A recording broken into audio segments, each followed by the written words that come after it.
And he goes, well, there's cars over there. And I said, I think they're probably already at the mushroom farm. Oh, yeah. So we didn't stop. Yeah, we just Well, came that's fine. straight out here. Yeah, actually. Yeah. Well, I got here at noon. I thought it was at noon. I go, no, it's at 1. Which is fine because I ate lunch. And so that worked out okay. But, yeah, it's the governor. I doubt he'll be on time. That hardly ever happens. But I appreciate you coming out. Sure. Yeah. Support. Thanks. Yeah. Here. Well, I think this will be good for definitely the economy over here again. I'll say Fire 'em back up. All right, in the bus. Wow. Oh, yeah. I take it back. Yeah. So they have a agenda here. Here's Kim.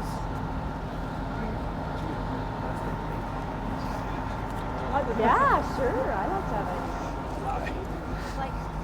Hi, how are you? Thanks for having me. So I think that's really fine. Hopefully people won't touch the background. So they have the agenda. Yeah. Yeah. We're going to follow their lead, whatever they Oh, tell us yeah. to do when they No do. doubt. You guys. Including going to the bathroom. You're doing okay? Yes. First, I think Mayor is going to speak for a few words. Then Baljeet will speak. Okay. Then after Baljeet, you will speak. Then we will let the governor say a few words also. Okay. So you'll be number 3. All right. You'll be right here. All right. Thank you.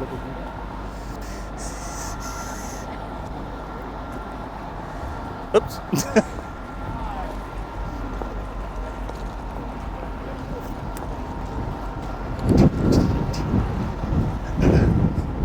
Hi. How are you? John Salad. Yes, recognize you. Kent Curtis.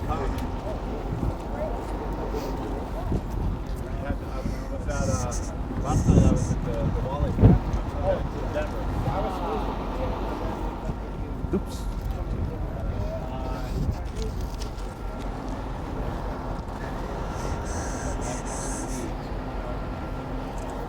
If he's up there, we'd have the trifecta. What? If he's up there, we'd have the trifecta. Who? All 3 letters. Yeah.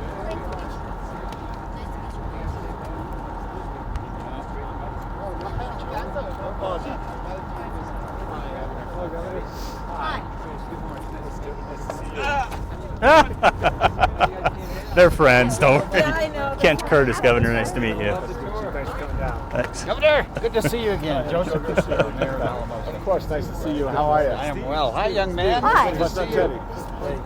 It's your birthday? Joe Yes, Garcia. sir. Joe Oh, Kent yeah, Curtis. well, Good to meet How are you. you? Good to you. How are Very you? good. Did you Great. drive down today in this? Yep. Joe Great. Garcia it is. All right, good. Thank you. All the help I can get. Joe. Hey, how are you? Joseph Lucero, Mayor of Alamos. Nice to meet you, Mr. Mayor. How are you? Thank you for Great coming. community. Joe Garcia. Very pleasure. Nice to see you. Joe Garcia. Welcome to the Yeah, actually, I get to go after Baljeet. Oh, okay.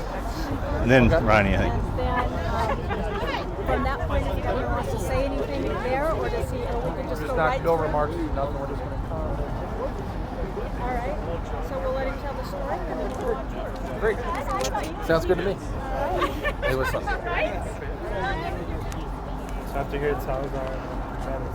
Yeah. I heard you're very hungry. Are you starving? Everyone's very worried about you. You know what I said? Suck it up. Suck it up. Who was worried about me? Every 5 people like you. When you hesitate, oh my God! Are you kidding me? I could die right now.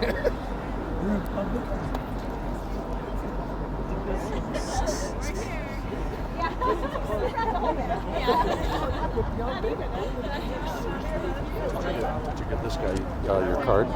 Which guy? The black guy? No. Did you? Give me your card. Oh, okay. I was going to give it to Hickenlooper, but. No, I'm kidding. Okay. That's the guy who's going to make it happen.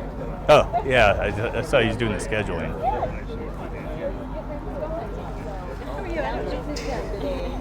That's a good one. Ronnie, We have so many wonderful people here today, especially our governor, who has done us the honor of visiting with us once more. John Salazar, just great people all over the mushroom farm. What a great economic driver we have here. You know, our governor, the cornerstone of his campaign is keeping jobs in Colorado and making some happen where we've lost them and to bring them back. And so we all have to be happy today that this is happening for us here in the Valley. It's just a wonderful, wonderful opportunity for each and every one of us. And so, Governor, thank you for being here. We welcome you, sir. Welcome you as well. Thank you. Yes. And thank you for being here. Other than that, I'll turn it back over to Baljeet. Thank you. And I welcome every one of you today over here at this opening of the mushroom farm. This mushroom farm was actually built in 1982. It started in 82 by the previous owner, and but 3 years later it was in receivership. And the objective of this mushroom farm was to create the jobs in the valley. And so we started negotiating with the bank, and in 1985 we took over the farm, and we made it a success for almost 28, 29 years. Then I went away, and then the mushroom farm kind of went down. So I came back last year and took over the farm. It took us almost about 6 months to repair all the equipment and everything. And on 17th of September, we have started back the operation. Now, this farm will create about 270 jobs within a year.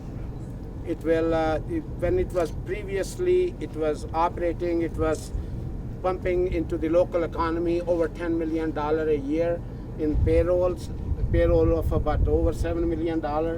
And we were buying a lot of raw materials and using the local vendors, and that was about over $3 million. We were paying about $100,000 in property taxes. And our markets are the Albuquerque and Denver market. When we were operating, this mushroom farm had the 75 to 80% of the Denver market and almost 80% of the Albuquerque market. Now, one of the reasons was that we are the only farm in the 4 states. In New Mexico, Colorado, Wyoming, and Nebraska, we are the only mushroom farm. The capacity of this mushroom farm is to grow about 15 to 16 million pounds a year. And we were in Denver market, we were successful because of the 2 reasons. One, the location of this farm. We were almost halfway between Albuquerque and Denver. So we were 200 miles to Denver and 200 plus miles to Albuquerque. Our competition was coming from California and Pennsylvania. We were going 6 days a week, where they could not compete with us with the quality and the service that we were providing to all our customers in Colorado and Albuquerque. The mushroom farm, the second part to our success was that we, being a higher elevation, I think Rani said, to growing mushrooms in hot weather. No, that's not really true. Actually, you grow a better quality of mushroom when you are at a higher altitude and it's a colder weather. And plus, it's a dry weather, and your energy cost is a lot less than compared to if this mushroom farm was located in Florida, where it's a hot and humid weather. So, with that, if any questions? I'd like to just add really quickly that this was a combination of a lot of people and a partnership. It was a very good partnership. For Southwest Bank, we really appreciate everything that you did and are part of this whole operation too. The San Luis Valley Development Resource Group, we were able to make $1 million loan working through the Office of Economic Development. They were wonderful partners in creating this. We actually had to apply for a CDBG loan in order to do this. And so the FRC Financial Review Committee was absolutely marvelous. They stood behind us and helped in every way. So it's been a great partnership to get this restarted again. This was not an easy operation to start again, but it was something that is absolutely critical for our valley, and we are very excited about it. Kent, President from First Sure. Southwest. Good afternoon, everyone. My name is Kent Curtis. I'm the Chief Executive Officer of First Southwest Bank here in Alamosa. And first I want to thank Governor Hickenlooper for taking time from his busy schedule to recognize a truly successful project here in the Valley. I'd also like to congratulate Baljeet for having the passion, the dream, and the desire to really make this happen. And Baljeet and I have worked about 2 years together on this. And as Ronnie said, we worked with DRG step and step to bring a collaboration of funding sources and parties together to make this happen. So to bring the 200 new jobs to the Valley again. First Southwest Bank has been around for 100 years. We fully anticipate being around for another 100 years, helping people like Baljeet grow his business and everybody else here in the Valley. So thank you again, Governor. So.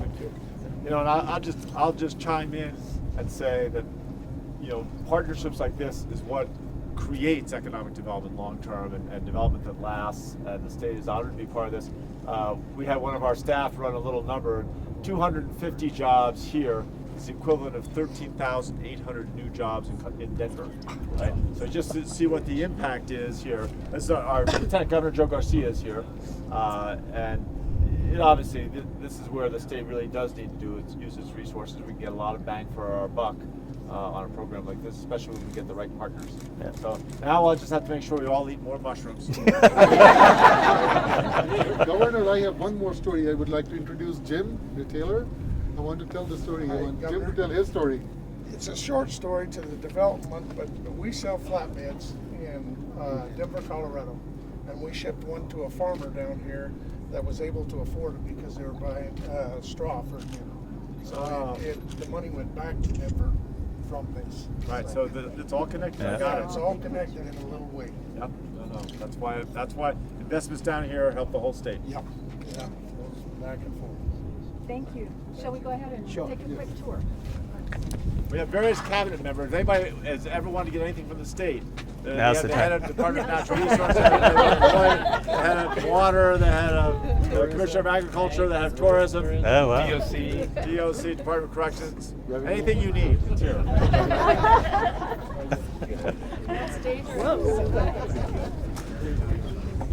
Rob, congratulations. Thank you so much. I meant to throw your name in there. The second phase is, then now once we make the compost, we have to pasteurize the compost. And that process is a 1 week process. We have specialized tunnels. Now just to give you an idea, when we make a one crop means about 100 tons of wheat straw. Wow. And we mix about almost 70 to 80,000 pounds of chicken manure in it, and about 30,000 pounds of cottonseed meal. All that crop, once it's ready in phase one, so then we have these specialized tunnels. These are stainless steel tunnels. They are about 4 meter by 35 meter long. Wow. We fill these tunnels with the automatic equipment, and then we seal the tunnel. And then after that, now the compost temperature wants to go to 160, 170 degree. So we recirculate the air, but the temperature we are trying to maintain is between 138 to 140 degrees. With the research they have found is that what the process we are trying to do is we are trying to pasteurize, not sterilize the straw. So for the pasteurization temperature is between 135 to 140 degree. Once the compost goes to 134 degree, then all the bad bacteria get killed or microbes get killed, but the good ones survive. Interesting. But after 140 degree, then even the good ones starts dying. So we have to maintain that temperature. So the whole process in 1 week is we take the temperature with a computer controlled environment, take it to 138 to 140 degree. We maintain it there about 8 hours. And now what we have done is we have killed all the bad microbes, but we have the good microbes. So we want to multiply those. So then on the other side of the curve, we start bringing down like 1 degree every 3 hours, and we allow that microbes to multiply. and those microbes then become the food for the mushroom. After the sterilization, then we bring the compost out, and we have these automatic machines which compost, they fill into the tunnels. Into the trays. And these trays are 4 feet wide by 8 feet long. And they're about 10 inches deep and have legs under it. We fill those trays after adding a spawn. Now spawn is, a lot of people ask a question, what do you use seed? No, it's not a seed. It's actually a mushroom is a fungus. And so there are specialized companies, and there's a gentleman here who we buy spawn from. The representative is here today. It's a rye or a millet, and they sterilize that, and then they grow the mycelium on that spawn. So we buy from them, we mix into this spawn, into our compost. So then it takes about 2 weeks for that mycelium to grow into this pasteurized compost.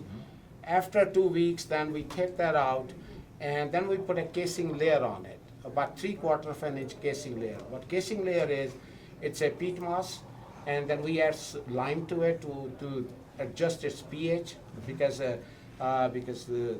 peat moss is acidic, and we have to bring it to the neutral 7.5. So then we have a lot of moisture in that. All we are trying to do is we're trying to create a reservoir on top of the trays. Right. And because peat moss has a water retention capability.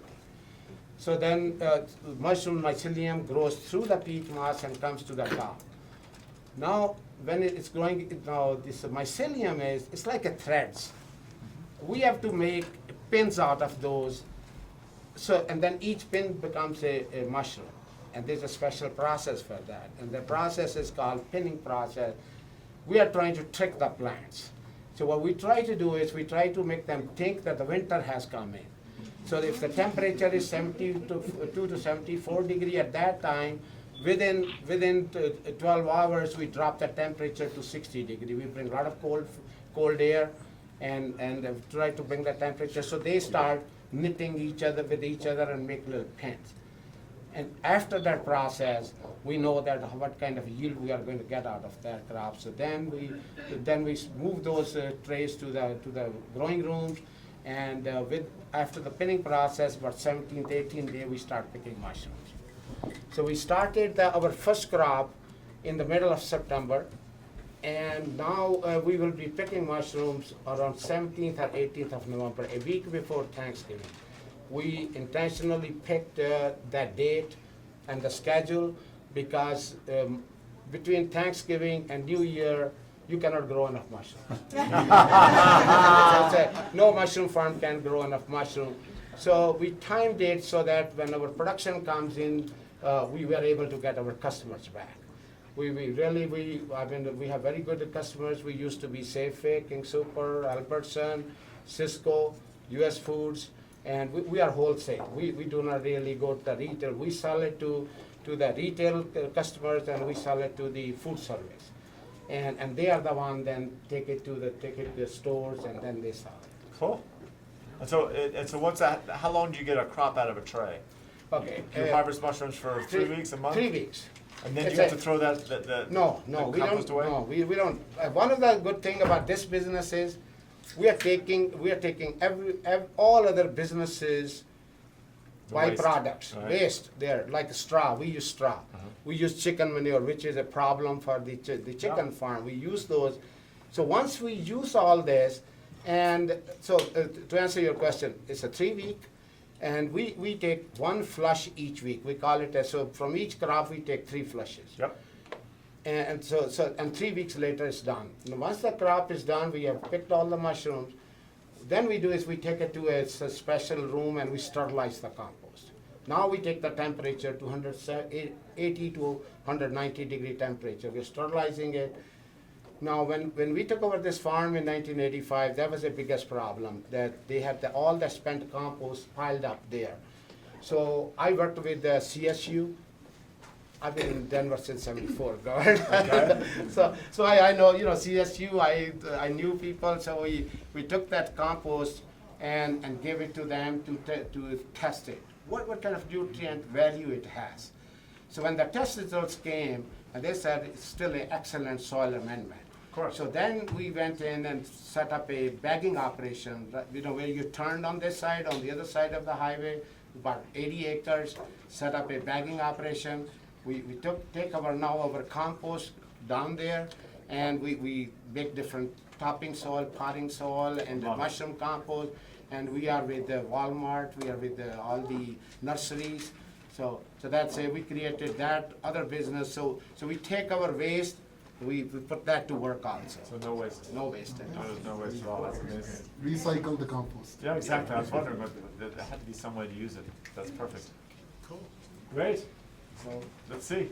Packaging. We have a special line over here which does those 3 packs. Is it It's going to be that. branded as well?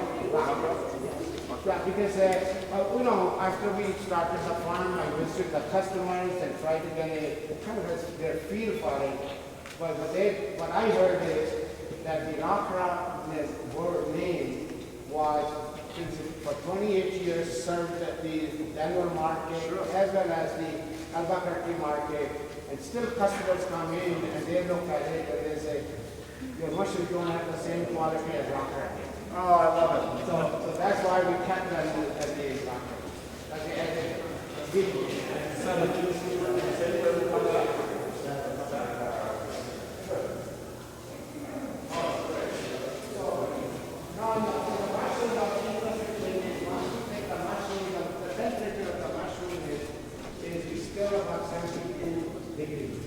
Now, and if you leave it at that temperature, it will keep growing. So we have to stop the growth.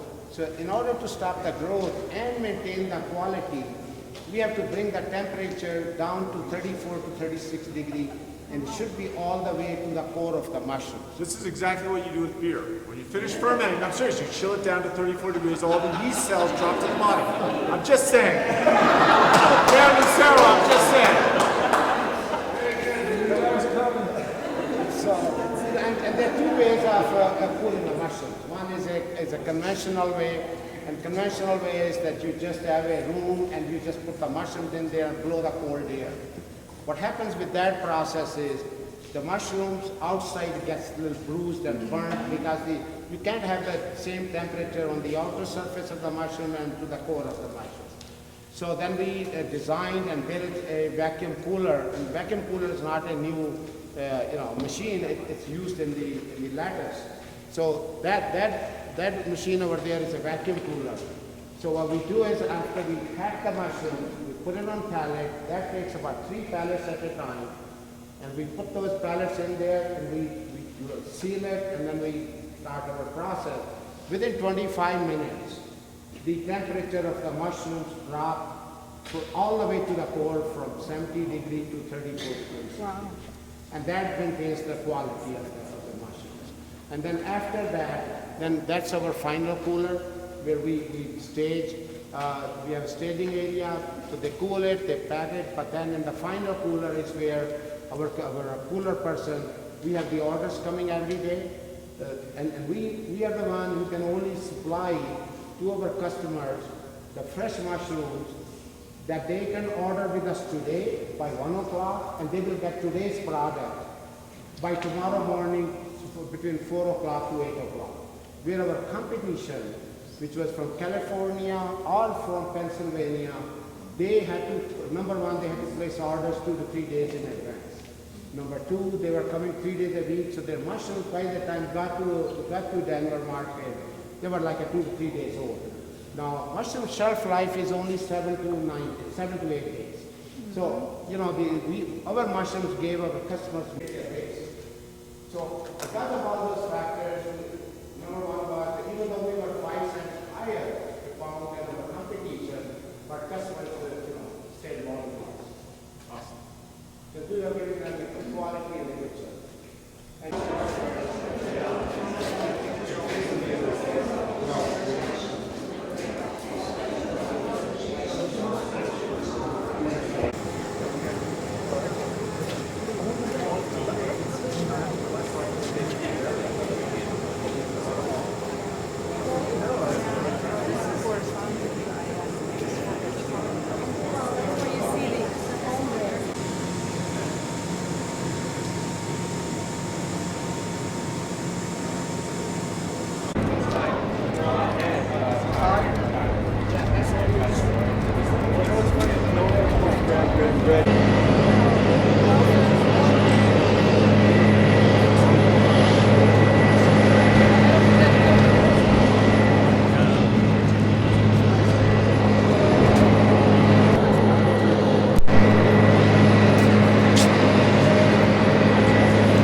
You're good.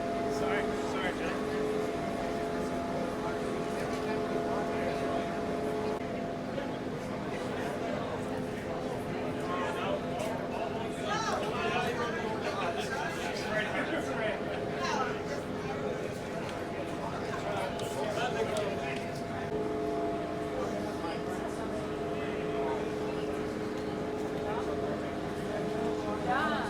Is that what it is? Sorry. No, you're good.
Joe, you should break on free to the other side. Oh, I didn't know. Same with you, Chris.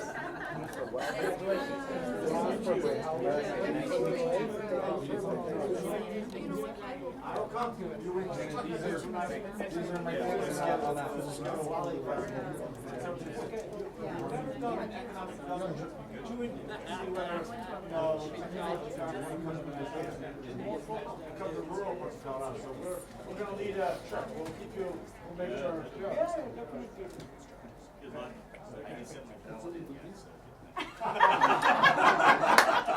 He was waiting to meet you. Shame on.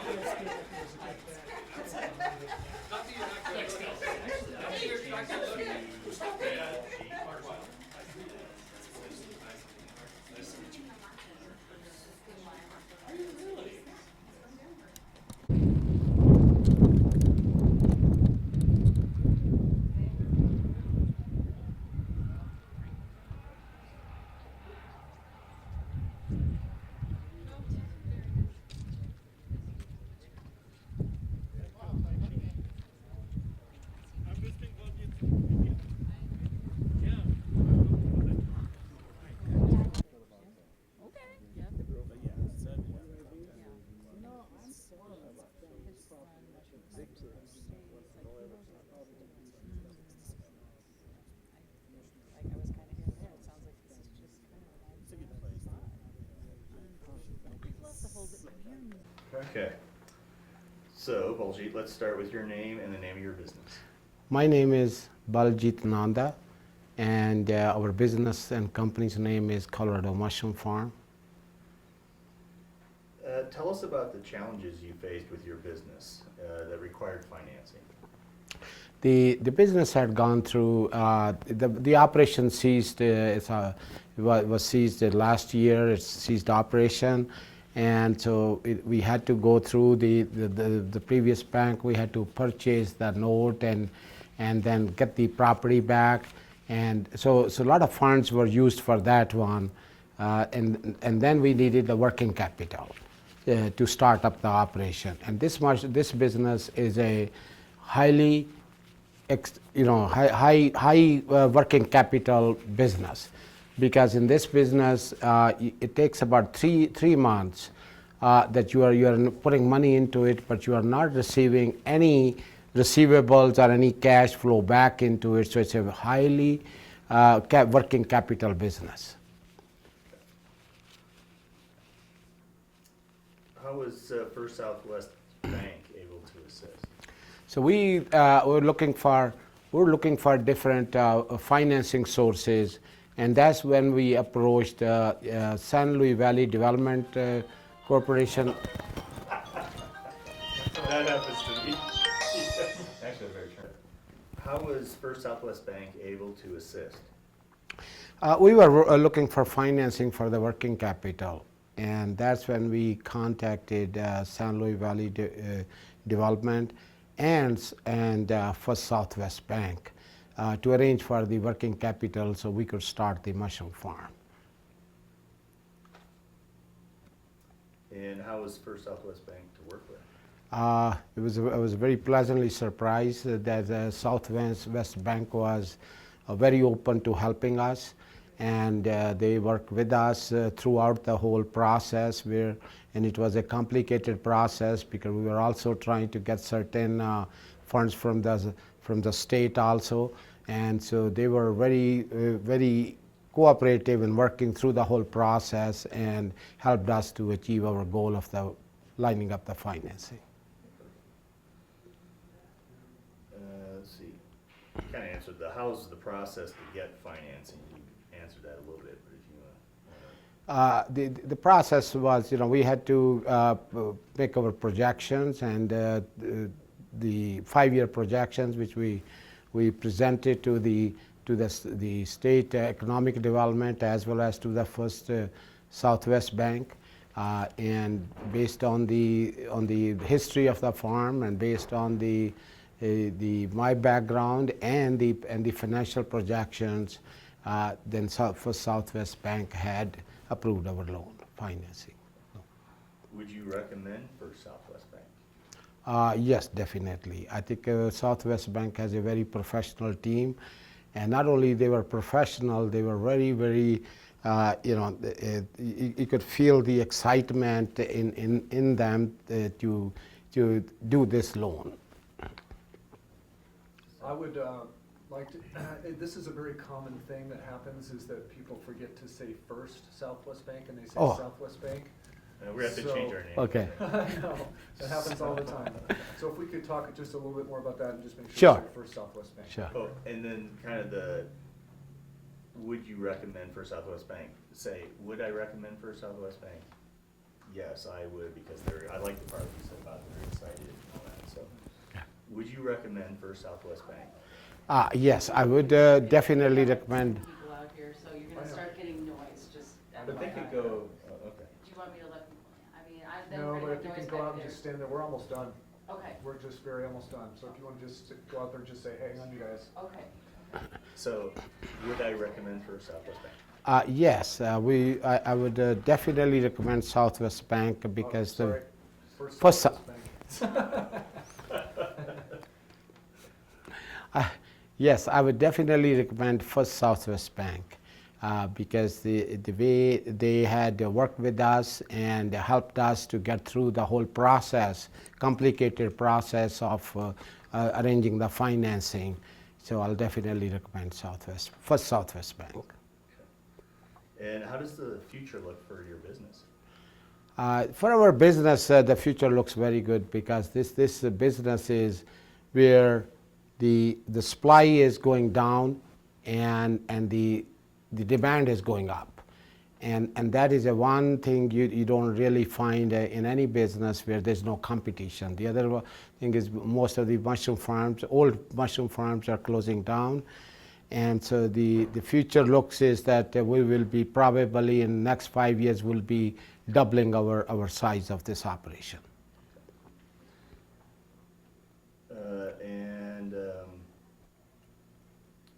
Can I ask another question? Just Sure, follow yeah, up on no, that. of course, yeah. How do you see First Southwest Bank assisting you with the future of the business? Southwest Bank, First Southwest Bank and we are trying to form a partnership. And the partnership is for our future development of this business. And I have discussed with the First Southwest Bank about my plans, expansion plans for the next 5 years, which include 10 additional satellite operations in the San Luis Valley. And we are trying to work together to get our funding through the New Market Tax Credit Program. Good, that's good. Tell us about your business and any unique aspects or differentiators.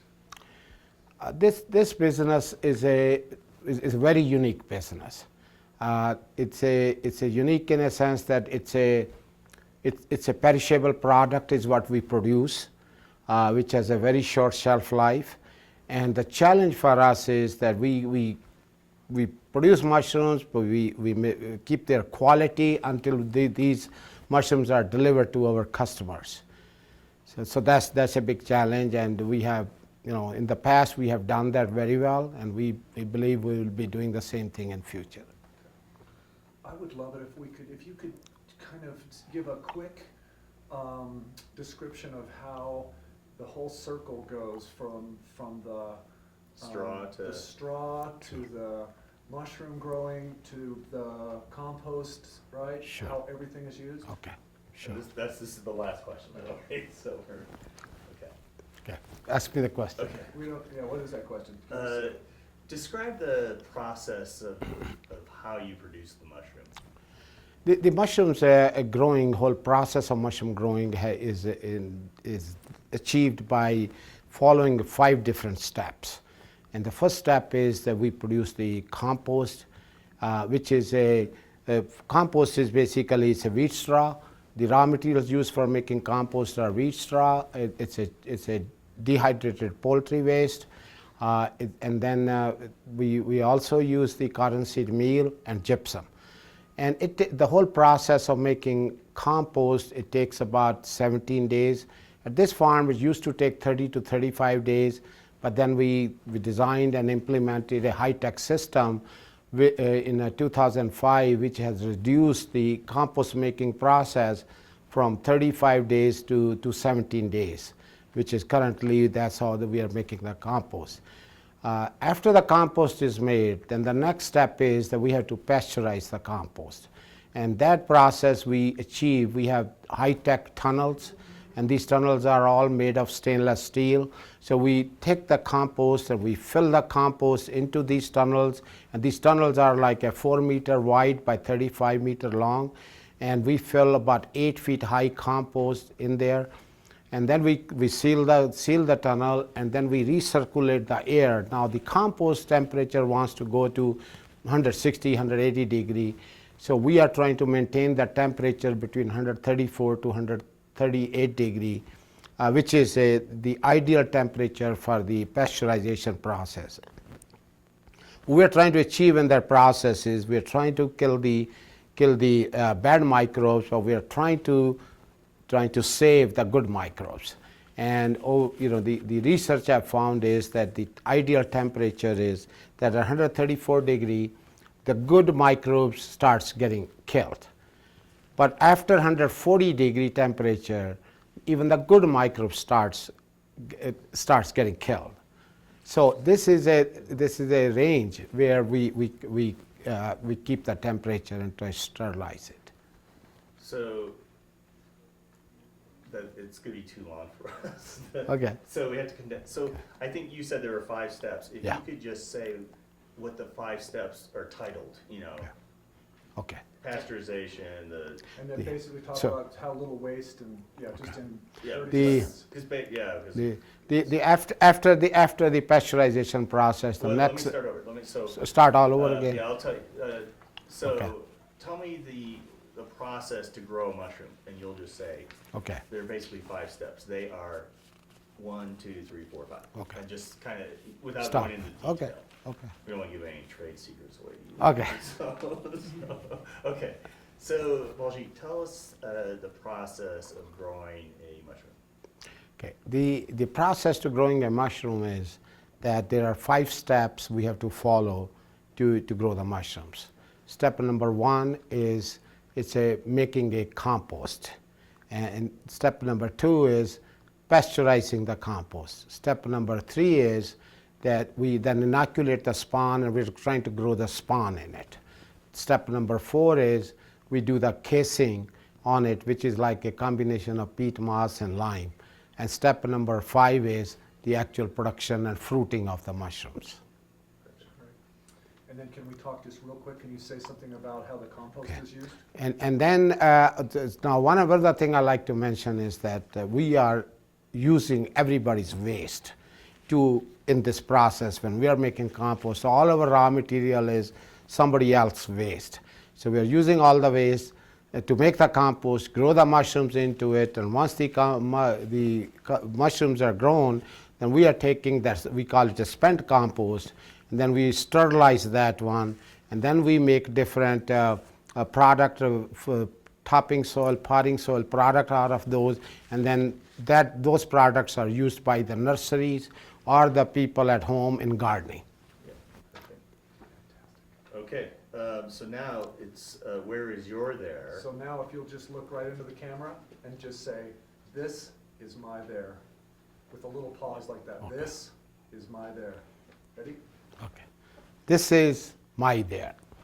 Perfect. Again. And he talked to Darius Allen, and Darius Allen said, well, does it fit what we do? Absolutely. Does it make sense? Absolutely. So how can we make it happen? Those are the golden words. So he said, you know what? The county is behind you. We will do what we can to make this work for you. Let's go and talk to Mike and Ronnie Wisdom over at the San Luis Valley Development Resource Group, and let's get started on this. So they came into our office and sat down.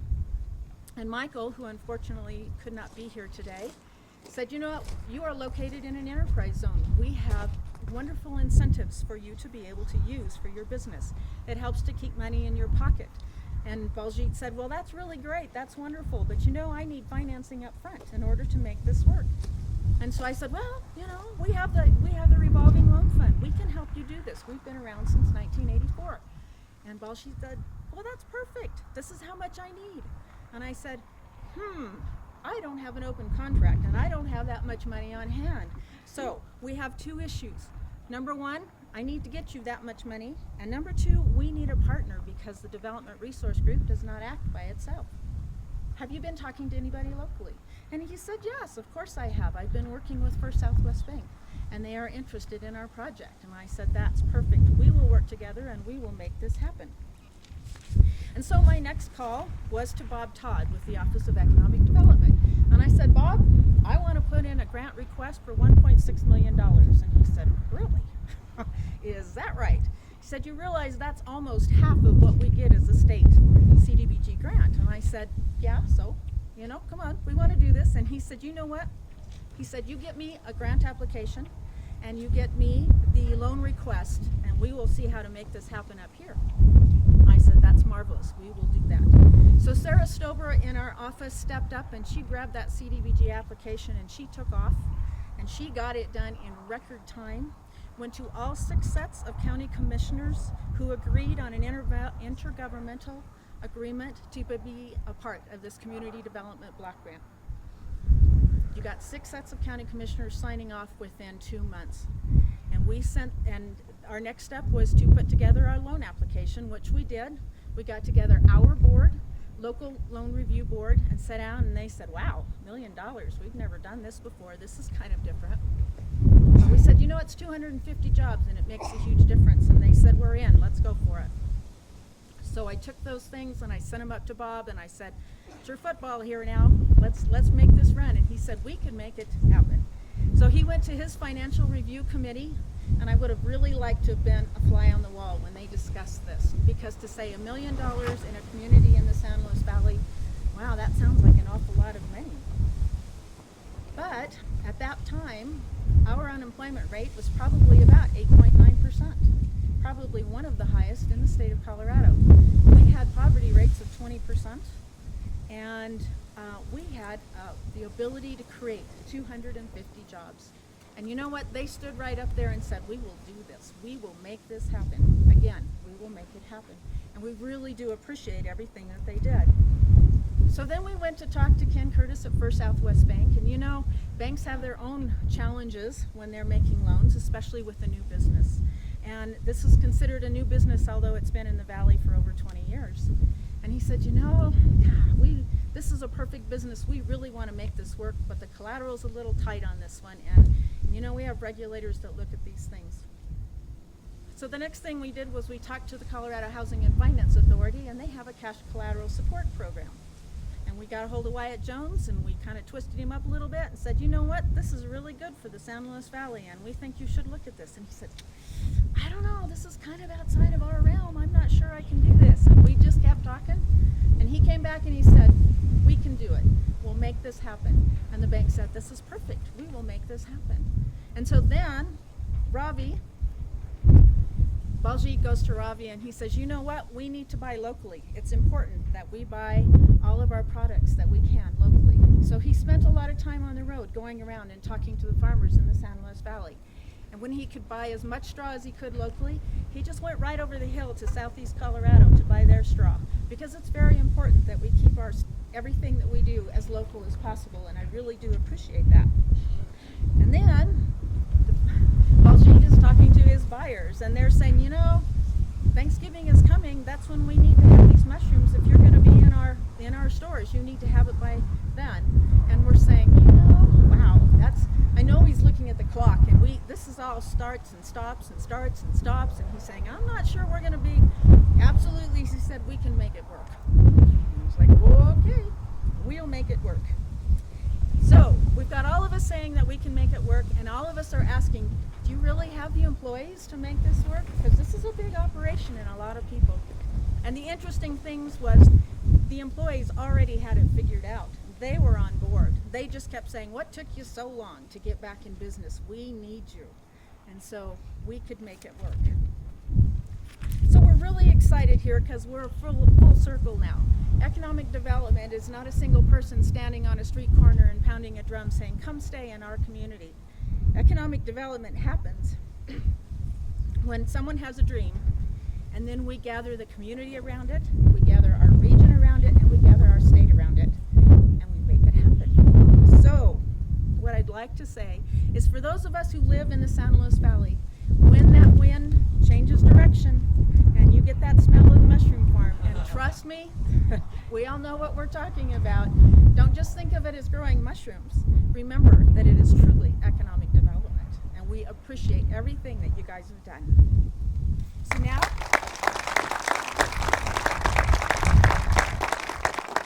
Ravi, I would like to introduce Ravi, who is the owner of this fine establishment. Oh, Baljit. That's okay. Okay, so I was am gonna not let you just a say little that. bit nervous here. Thank you, Ronnie. And thank you very much, everybody, for coming here. I welcome all of you to our new operation called Colorado Mushroom Farm. Formerly, this was known as the Rockra Mushroom Farm. This farm has been here since 1982. It started its operation with the previous owner in 1982.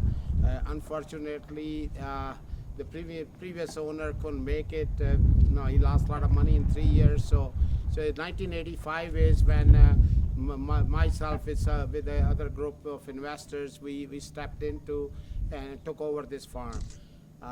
I pretty much, even though I lived in Denver for 7 years, from 1985 until 1982, I was coming to Valley like every Sunday night and camping right over here, and going back on either Friday night or Saturday morning to my family in Denver. I managed this farm from 1985 until 2009. Then I went away and my partners took over, and so then the farm went through some turmoil, but we're back. We're back. When I heard that this farm had shut down, all I can assure you is that this was my baby. I mean, this is what I really started my second life. My first life, my previous life, I used to be an engineer. I used to design and build nuclear power plants. In 1985, I switched from engineering into this business. So this was the first business which I got involved in, and it was that we worked very hard to make it a success. So when I heard that the farm had closed down, I really wanted to get back here and start up the farm and get all those employees. I had developed a personal relationship with all the employees because they worked with me for so long, and I'm a firm believer that the employees are the biggest asset of any business. They're the one who really work, and they're the one who really make the money. we at the top level, the managers and all that, yes, we do our own job, but the hardest work is being done by those, the growers and the pickers and the packers. They are doing actually the physical hard work. And I had developed a close relationship with them. So I really wanted to, my dream was to come back and start this farm all over again. Because this farm is a very, very essential. Yes, it's a business and we were making money, but at the same time, it was a very essential for the local community also, because this farm was hiring about 270 employees. It was, overall, it was putting into the local economy over $10 million annually. Out of that, about $7 million was a payroll, and rest of it, all these different supplies we were purchasing from the local suppliers, from the local farmers, buying straw, and all the other parts and everything. And we were paying property taxes close to $100,000. And then, so this was a good business for the valley, and I really wanted to come back and start this operation again. And that's when I realized that I need a team. It's not I'm not the only one who can do that. So I tried to put a partnership with the local bank, like a First Southwest Bank. Then I approached Ronnie, and believe me, whatever Ronnie said, it wasn't just a story that actually happened. Everything that she said, that's the way it happened. And so we worked all of us together, and that's where we are today. We are here, and proudly I can say that we have opened the farm back up again, and we will be picking our first mushroom somewhere around between 17th to 20th of November. That'll be just perfect timing before the Thanksgiving, because in this business you cannot grow enough mushrooms between Thanksgiving and the first of the year. So in order to get our market back, one of the things is in this business is, even though there's a shortage of mushrooms, but every buyer has their suppliers lined up right now. So we wanted to come back with our mushrooms when there is so much demand that the buyers don't have any way that they have to buy our mushrooms, because there's a shortage of mushrooms. And that timing is between Thanksgiving and New Year. And once I'm so confident that once we get our mushrooms back in the door of our customer, we'll get them back. To give you an idea, when we started in 1985 this mushroom farm, we had this mushroom farm was the lowest supplier in Denver and Albuquerque market. Within 2 years, we had the 75 to 80% of the Denver market, and we had almost the 80% of the Albuquerque market. We plan to get that back, and we will get it back with our quality and with our service. But only way we can provide the quality and service is we have good employees. So we're trying to hire back all the employees who used to work here. And so my plan is that within a year we should hire back more than 270 employees, but they used to be here. And then my next expansion plan is that within 5 years I'd like to double the capacity of this farm. So thank you very much for coming.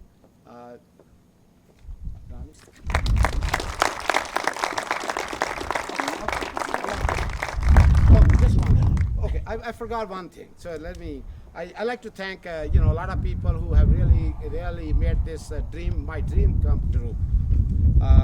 Bob Todd over here, he's from the economic development, state economic development.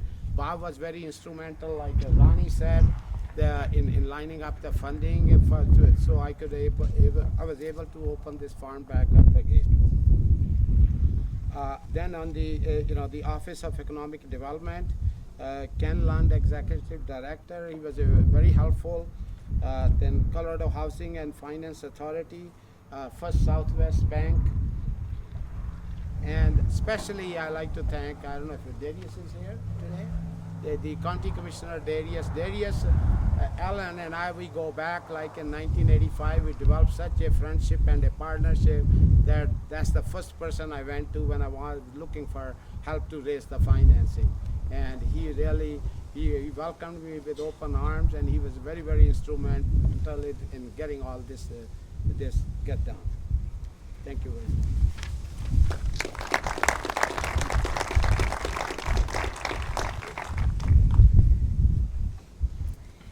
Good morning. Thank you everyone for coming. This is awesome to see such a great group of people. My name is Jenny Jack Goodwin. I am the regional president with First Southwest Bank here in the San Luis Valley. And we were happy, pleased, excited to be involved in this organization, in this project, in the hiring of 250 to 270 employees. We're so excited about this.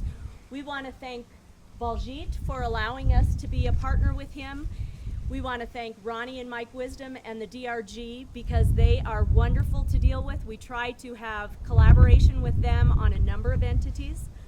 First Southwest Bank has been around for over 100 years, and our intention is to be around for another 100 years and continue to do this kind of financing and provide this type of opportunity for businesses in our local communities. And I just want to thank everyone that was involved and all of the hard work.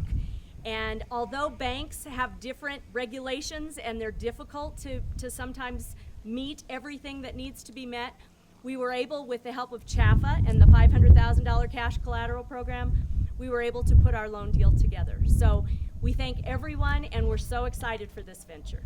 Thank you. Next, Jeff Kraft, who is with the Office of Economic Development, wanted to say a few words for us. Come on up. Good morning, everybody. It's really it's a tremendous pleasure to be here to celebrate the reopening of the Colorado Mushroom Farm.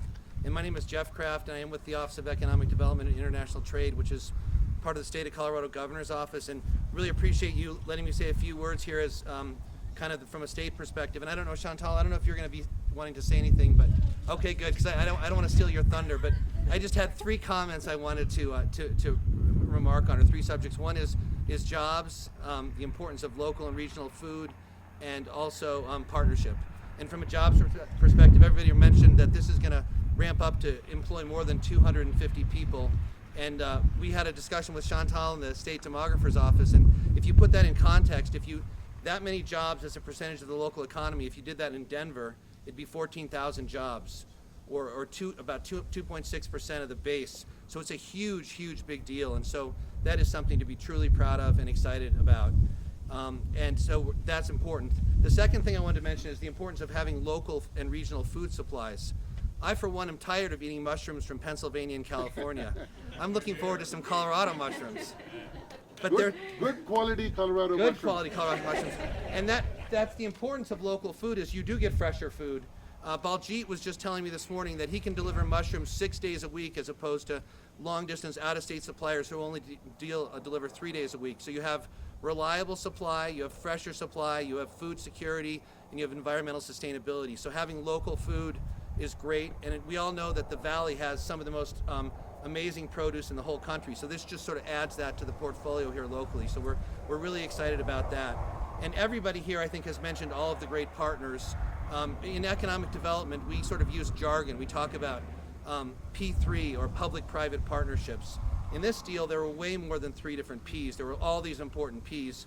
Obviously, the local partners are the most important, and the most important local partners are the entrepreneur, who has the leadership and the vision and the passion, and also puts their risk capital at work. And then you have the employees, which are really that critical piece with the entrepreneur. So those are the most important partners, of course. But you have other local partners. You had Ronnie and Mike Wisdom, who I know wear tons and tons of economic development hats out here and are part of so many important things that happened. And they were part of, among other things, they run the Region 8 Business Loan Fund, which provide gap financing to this program. And you have First Southwest Bank, which was the critical private lender in this deal. And then, as was alluded to, one of the things that helped First Southwest be able to make this loan is the U.S. Treasury, so the federal government is actually a partner, gave money to the Office of Economic Development and International Trade. John Reese from our office here runs the SSBCI program and distributes it to CHAFA, the Colorado Housing Finance Authority, who then puts that money as collateral enhancements into the deal. So you have this multi-level governmental partnership going on. And then the other key partner I'd like to talk about is the Department of Local Affairs. Interestingly enough, Bob Todd, everybody thinks he works for the Office of Economic Development because he sits in our office and he coordinates so closely, but actually the Department of Local Affairs, and we have Chantal Unfag and Rachel Harlow-Schalk and Christy Culp here, they're part of DOLA. They actually let Bob sit in our office so that we can coordinate our efforts. So Bob himself sort of personifies a governmental level of partnership. And Bob, I know, with Ronnie and Mike, sort of from the public's perspective, they really pushed this deal hard. And I know a lot of people were pushing it hard, but they wouldn't let it go. They did take it to the Financial Review Committee, as Ronnie alluded to, which is yet another partnership, because you have the Department of Agriculture, you have DOLA, you have CHAFA and OEDIT. And actually, I shouldn't say this out loud, but it was a pretty quick discussion when we heard what a great deal this was. Not everybody, don't think you can all come get $1 million quite that easily, but this was such a good deal that we actually didn't give Bob too hard a time. And it is one of the largest loans we've ever made. Bob maybe can correct me, but if not the single largest, it's certainly one of the largest recently that we made across the whole state. So that just shows how important this deal is. And I just wanted to say, I'm going to stop talking. I'm excited to see the tour, and congratulations to this operation. We're really excited.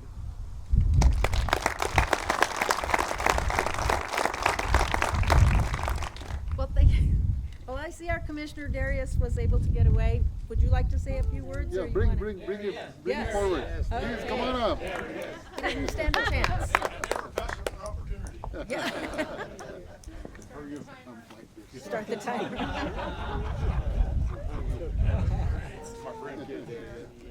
Good. Maybe just a couple of words.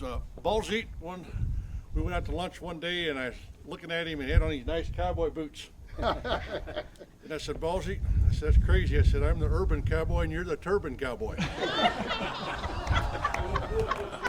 So I think I'll probably stick, but you know, I look back at our Council of Governments and what they've done. Ronnie and Mike, they've just done a fantastic job putting things together, and they were just like a bulldog. They weren't going to give up.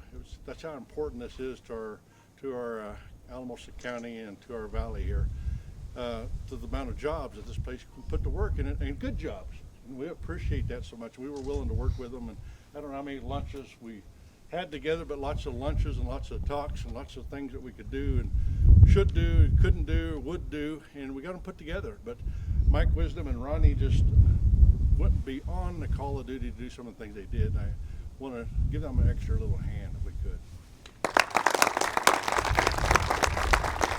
And Baljeet stepped up and, you know, he said, I want to make this thing work. I want to do what's best. And the good thing is I've talked to several people that has known him for a long time, and I said, if he tells you something, you can take it to the bank. He's going to give you his word.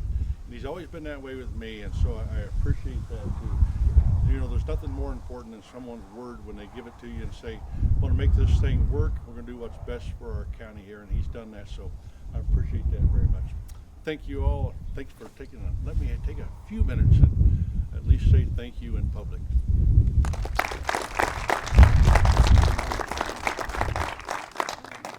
Well, if you would like, follow us on inside and we'll stop at the cafeteria. We've got some lunch set up for. You ready to go? Okay. So we can add, okay. So let's start with your name and who you're with. I'm Ronnie Wisdom. Sorry. Okay. You gotta put all the Phones cell off. phones. Do you have a cell phone on? It's off. Okay, great. Mine's off too. Great. That was you. It was? I'm dead silent. I'm on vibrate. I don't know whose that was. Anyway, okay. I don't think it. I don't have Okay. that sound on my phone. I don't either. Okay. Go ahead. So you got the thing in the back? Yep. Is that straight? Okay. Name and organization. I'm Ronnie Wisdom, and I'm the Chief Financial Officer for the San Luis Valley Development Resources Group and San Luis Valley Council of Governments. And what do those entities do? The San Luis Valley Development.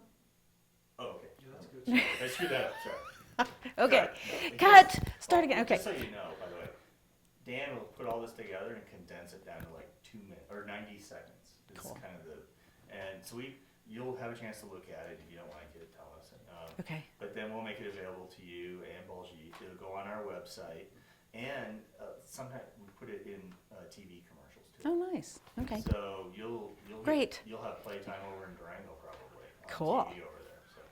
So. Okay. That's So, all right. sorry to interrupt. Now That's the okay. San Luis Valley. The San Luis Valley Development Resource Group is an economic and community development organization. We've been around since 1984, and we manage the business loan fund for Region 8, which is the San Luis Valley. It is the 6 counties in the San Luis Valley, which include Conejos, Costilla, Alamosa, Saguache, Rio Grande, and Mineral County. And part of that with the revolving loan fund is that we provide gap financing for businesses who are coming into our area, and they might have sufficient funds to get started, but they need a little bit more. And I think the important thing to know about the revolving loan fund is that we're not out there by ourselves. We need partners, and that's where First Southwest Bank comes in.